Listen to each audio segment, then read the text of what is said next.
So you want to make an impact. You're thinking about starting a business, sharing your voice. How do women do it that handle motherhood, family, and still chase after those dreams? Well, listen each week as we dive into the stories of women who know. This is Call Me CEO.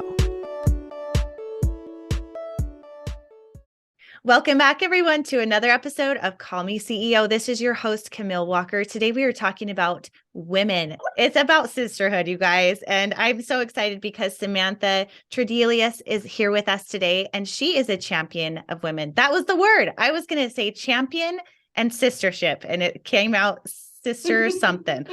But we are so excited because we're going to talk about all the things today.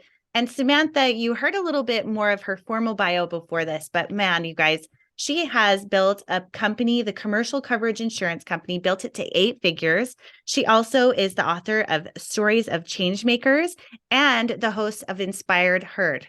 So that is all about championing women. And I couldn't think of anyone better to come on and talk to us about how when you surround yourself with women that believe in you and in themselves, we literally can change the world. So Samantha, thank you so much for being on the show today.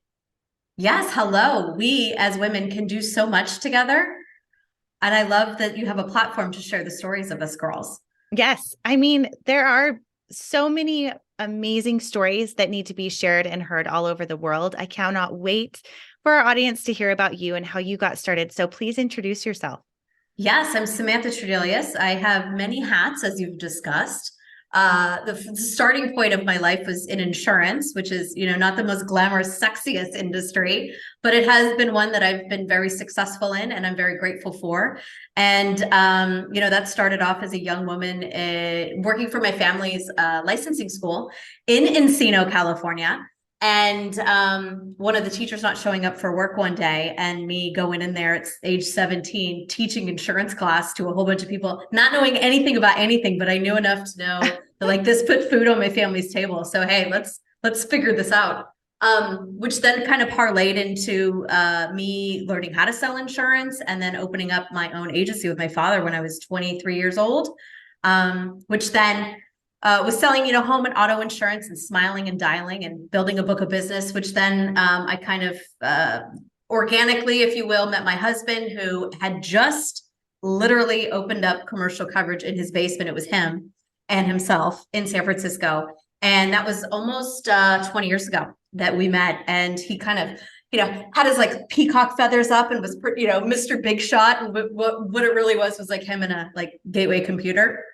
So together, we've built an incredible business over the years of selling commercial property insurance and done a lot with it all over the US, primarily in San Francisco area, Bay Area, but really had a lot of fun with it. And so that's kind of my work side of me.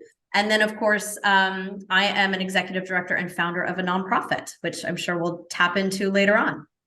Yeah. So let's talk a little bit about this. Is so interesting to me because I will tell you from doing over 130 of these interviews, I kid you not, it is the women that will step up into, I knew nothing about anything, but I had this opportunity and I stood up and I did it.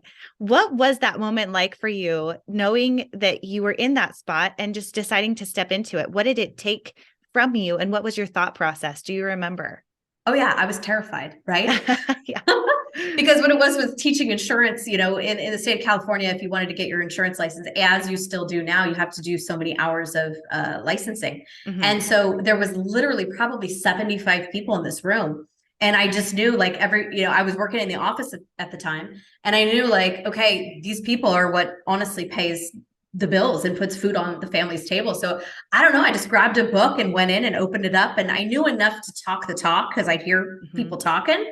And I made it like 2 or 3 hours until they could figure it out and get somebody in there. But I realized like that was something I could do and I enjoyed doing it. It was actually what I put myself through college doing, was teaching exam preps and teaching people how to take their insurance tests, which I mean, over the years, I probably got 5,000 to 8,000 people through their exam, which is a lot of insurance.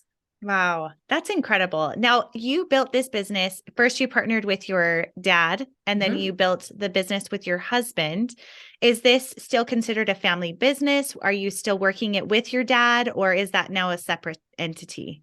So as we'll talk about, I'm sure, motherhood and like life changes, I had started the agency Strickler Insurance with my father, and we sold small personal lines and small commercial. And then, of course, I like fell in love and met my husband, who happened to live in San Francisco, and I lived in LA. And so those weekends turned into weeks, and somebody had to move. And so I ended up moving to San Francisco and selling my business, a portion, my stock or whatever in the company, to my brother, who then assumed my role within Strickler Insurance. And it is still thriving today, as is the school. They're both still going on, and I'm still involved with both.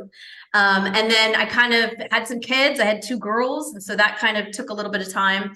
And then my husband and I, he's the yin to my yang and vice versa. So he's like the sales guy, he walks in the room, he's Mr. Charismatic. And I've always been really good with the details and the people and the back end of things. And so together we've made a really great team. And I'm not as super active in the agency anymore. I still do, transact and sell insurance. It's like I told you when we were doing our warm up that as much as I try to get away from it, I just can't. I have some fantastic clients, and many of them are women that I've watched, their business from that introductory phone call with, hey, I need to get insurance for my space, to, hey, now I'm making millions of dollars, and how cool is this? To be a part of that journey is something that I admire it, and I'm so glad to be a part of it. And so that's why I can't really get out of it, I think, because I love my clients so much. But yeah, I'm still involved, just not as much as I used to be. And it's definitely, one of those things, like it's like riding a bike. Once you're in it, you can always do it, and you're always in it. So it is that right now.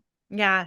There's a lot of service-based businesses that many of our listeners maybe have done or are interested in or thinking about, whether it's insurance or real estate or coaching or whatever the business might be.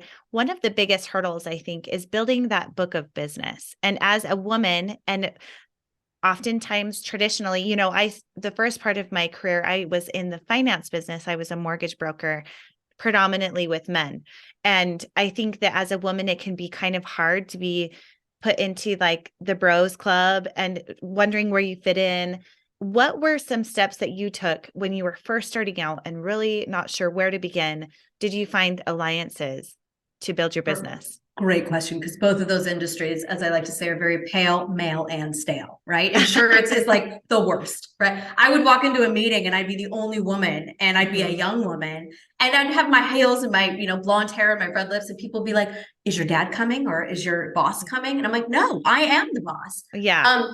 I think when I started, it was so hard because you just don't have the confidence and obviously the knowledge that you gain 25 years later, where I can walk in now and not even think about it. Like, right. I know the answers, but it was really kind of surrounding myself with the types of clients that I wanted to be around. And I joined a lot of like different networking groups when I started originally, and just got to understand business and like the different types of businesses.